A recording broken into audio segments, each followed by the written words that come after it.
Hi, Melissa and Rod here. As a nurse practitioner and an ER doctor, we're well aware how type 2 diabetes is a huge problem in our society.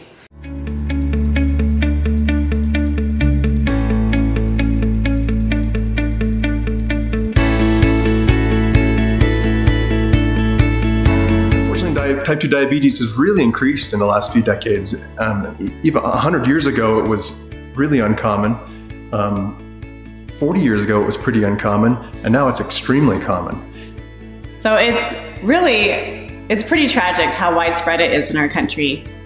We've seen so many patients, like probably a large majority of patients we take care of in the hospital have type 2 diabetes, and It seems to lead to so many other complications. It does. It causes so many problems with eyes, with circulation, increases heart disease, increases stroke risk, makes things like pneumonia harder to treat.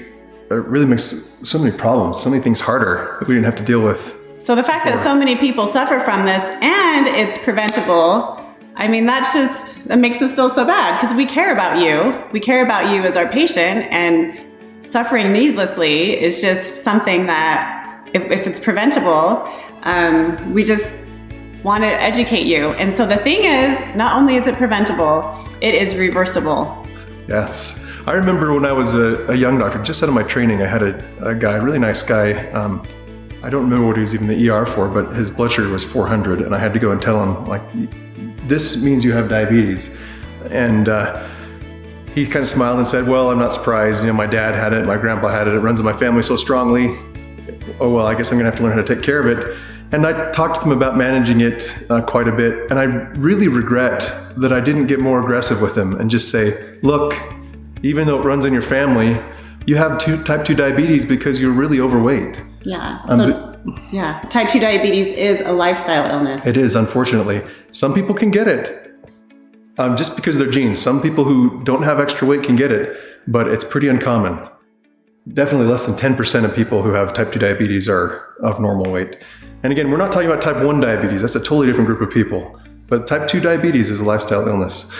So we want to talk about some of the things that people can do to reverse diabetes. Yeah, so first I'd like to say, as healthcare providers, we're not really good at telling people the truth about it, that it's really a lifestyle illness. So there are things that we can do not only to prevent it for the majority of people, but also to reverse it, which is great. Great news for all of you who do have type 2 diabetes, and all the people that we know, that we can spread this information. Yeah, so let me give you some statistics on type 2 diabetes, on reversing type 2 diabetes. So there's been some really good research and studies done on this kind of thing. And one of the most recent, biggest studies, they looked at people who had diabetes diagnosed sometime in the last year, 6 years, not last year. And so these are people who have, are well into their diabetes, who have probably been doing medication management and things like that. And they put them on a weight loss program, a diet program. Now this is going to be low carb programs. Those are what affect diabetes the most. In the group of people who lost 10 to 20 pounds, 34% of them no longer needed medications and their blood sugar normalized. That was a full third just by losing 10 to 20 pounds. In the group that lost 20 to 30 pounds, 57% of them did not need medication anymore. So more than half of them. I mean, that's pretty amazing for just losing a little bit of weight. Just losing 20 to 30 pounds. Yeah.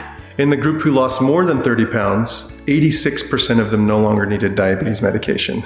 If that's not motivation, I don't know what is. It's hard to lose weight. It's hard to control your diet and things like that. But man, 86% of people who lost more than 30 pounds did not need diabetes medication anymore and had normal blood sugars, meaning they're no longer at risk for those complications anymore. So weight loss is key. I mean, why not do it if it decreases the need for, medications, normalizes your blood sugars? Why not do it? Right. And when you look at all that information together and try to really tease it out, and maybe for a little more motivation, because 30 pounds can seem like a lot to start, for every 2 pounds lost, there's a 16% risk in diabetes.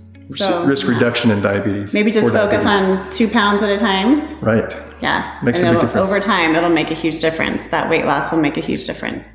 Wow. So let's look at another study. At the time of diagnosis is when this study was taking place for patients who came in. So like that patient that I had, it was his first diagnosis. Yeah. So when they come in and are diagnosed, if they lose 10% of their body weight, more than 80% of them will stop needing medications or will not need medications. Won't even need to start. Yeah. And then for, again, 20%, so the first group that was 10%, now 20% of them, or for those who lost 20% of their body weight, 90% of them will never need medications. Right. So for someone like me, I'm about 220 pounds. If I were diagnosed with diabetes and lost about 20 pounds, there's an 80% chance I wouldn't need medication at all. If I lost about 40 pounds, there's a 90% chance. And man, to eliminate those complications, kidney disease, vision loss, strokes, heart attacks. It seems like you would put every effort into losing that weight. You would. Yeah. So, harder question, how is it done?